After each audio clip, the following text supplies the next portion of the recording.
Museum Theater.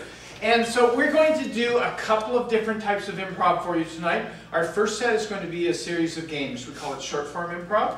And then we'll take an intermission, and then we'll do a set of long form games after that. So for our short form set, and both sets, let me introduce our cast. David, Alan, Mary, Melissa, Aaron, and my name is Ralph. So during this first part of it, we actually sometimes we need a little help to get started. So we make everything up here on stage. Oh, and I am curious, is there anybody here who has not seen an improv show before? It was the first time. First time. Okay, so just to let you know, and anybody else who's afraid to raise their hand, we do make everything up here. We don't know what we're going to do, but we like to get a starter sometimes. And so that means we need people to get used to like making a little bit of noise. So you know what I'm going to ask you. I'd like you to shout out the name of a pet. Missy, A pet name, please. Yolo, Oh, come on, you don't have to, it's a pet you want to have. Trailer. Oh, yes, okay. What can I hear back there from the lumberjack? What? Gretel. Gretel. Like Hansel and Gretel. Oh, Gretel, very good. How about, and shout out your name, we want to know who you are. Robin. Hey, that's Parker, it's Robin. Okay.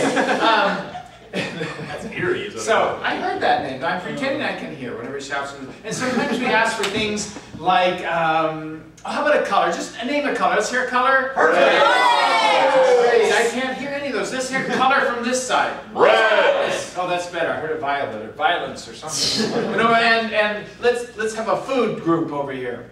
Brains. Sugar? Sugar. That's what I thought. I heard that, didn't I? Okay, sugar. So you're good. So we might come up and we might ask you for, so the tough ones are relationship between two people. Give you a hint on that. That's like, you know, mother, daughter, father, son, doctor, patient, mad scientist and victim or something, you know, so relationship between two people.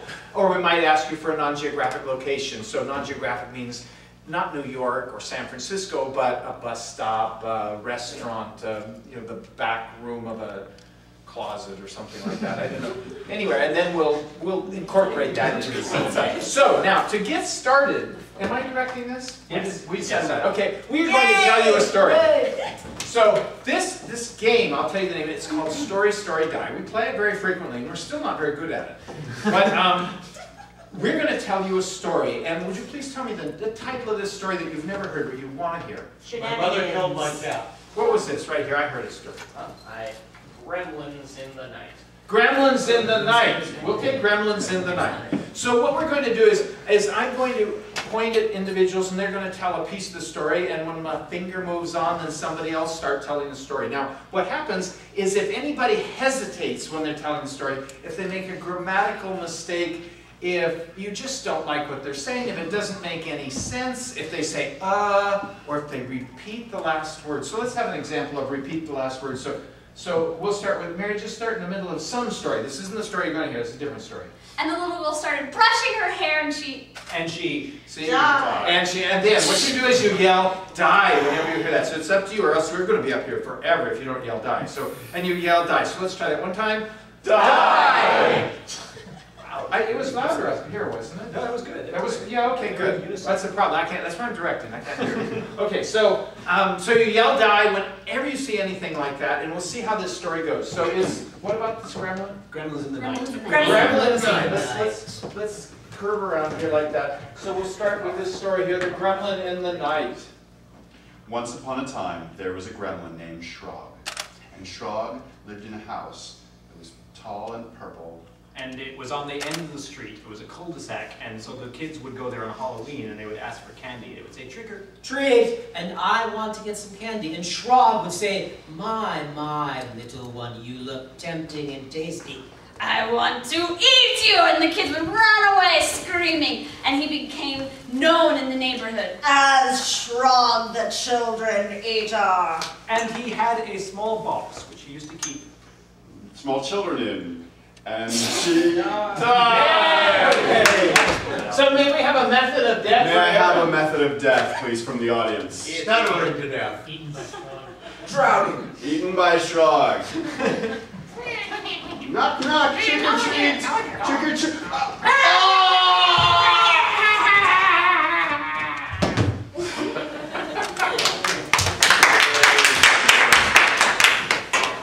So may I have a color, please? Purple. Purple! So let's hear a little bit more purple in the story somewhere. Shrog looked at the last child he has eaten. And he said, I did a Purple robe to cover. Its body, because It will die more, because things can die more. Don't you know that? His mother. Can I have a method of death? Suffocated by stuffed animals. Dying more and more. I like dying more and more. Okay. Oh! Dead. Oh! Dead. So dead.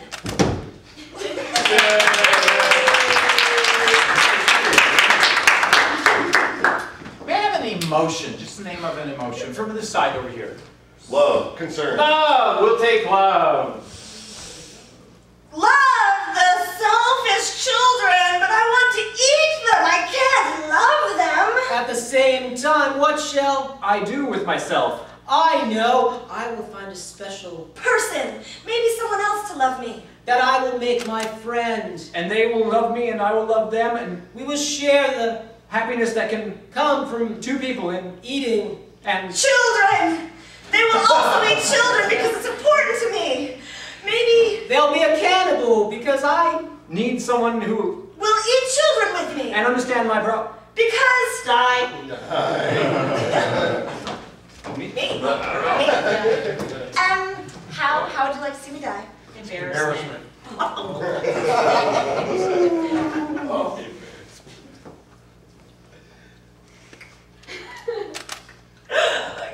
my god, it's so bad, I can't believe they're all gonna know. Oh my god, I'm just gonna die,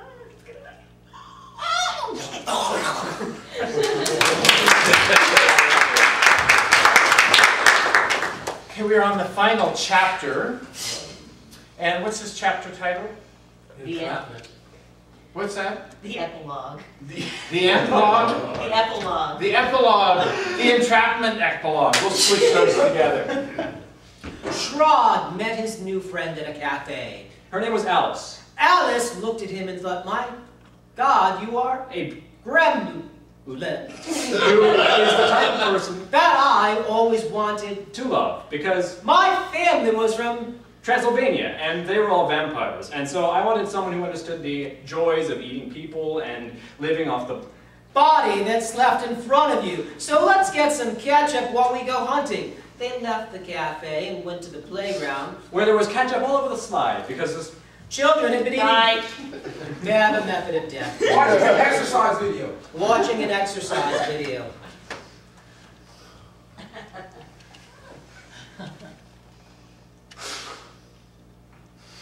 Wow!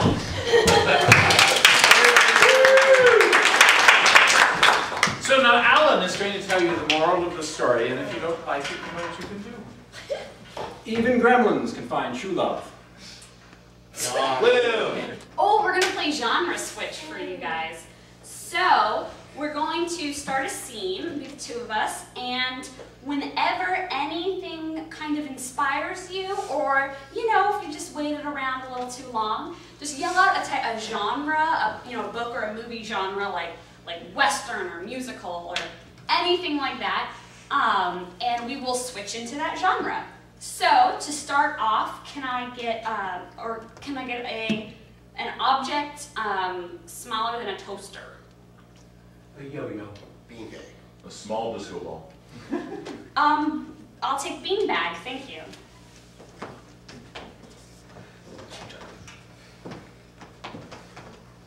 Romantic comedy.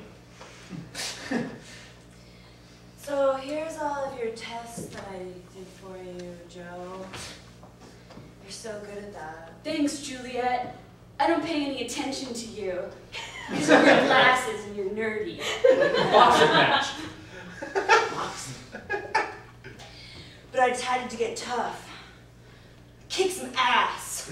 Well, I'm gonna have to challenge. I was hoping you would, Joe. War movie. This is it, man! Enough of you!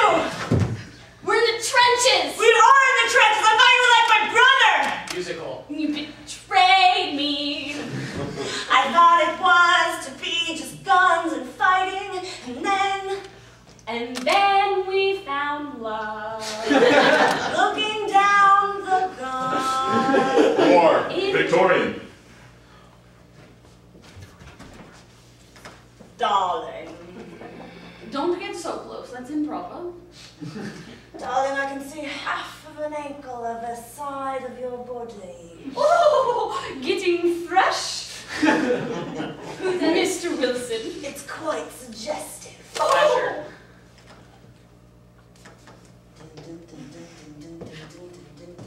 I think I hear something.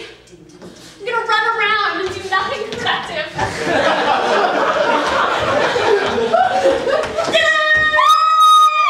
It's coming! Struggle! Wow, it's a fish. I was going to kill you, but now I'm just going to wrap it around your neck as a necklace. I'm on a strange planet. I can see the strings holding you. You're not really flying. Come with me to Babylon 49,100,000,004. Okay, I'll take my robot with me. We take toasters and turn them into edibles. Corporate training video. So as you can see, it is inappropriate to mix with your space endeavors with the work. Now, file A41, as you see.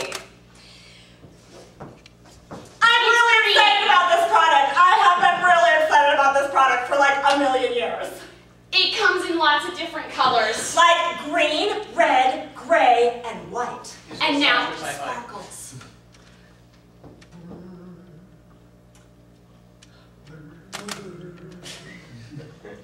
I think it's loose because it's loose. It's running all over the place. I'm so scared though. It looks like a glimmering blob of who knows what. It could be from any planet. Lifetime movie. But Darla, Juliet, At least I share this with you, Joe. If we die in some horrible, crazy kitchen accident, I won't be alone. Inside the actor's studio. So, tell me about making that movie. Tell me what grabbed you about it when you got the script. enough of you talking, it's my turn to talk. Cartoon.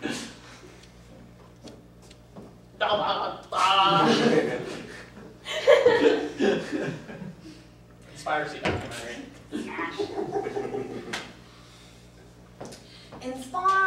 Well, so we see here that the tree life has grown exponentially. We have quite a amount. Spy novel.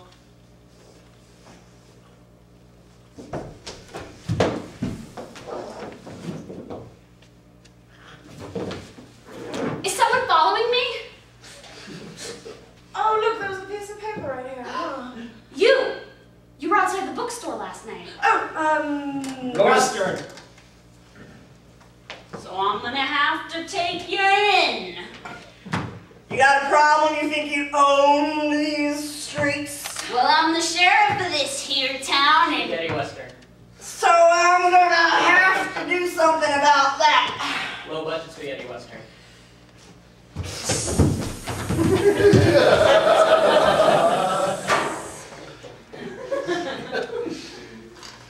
these tumbleweeds, listen to me.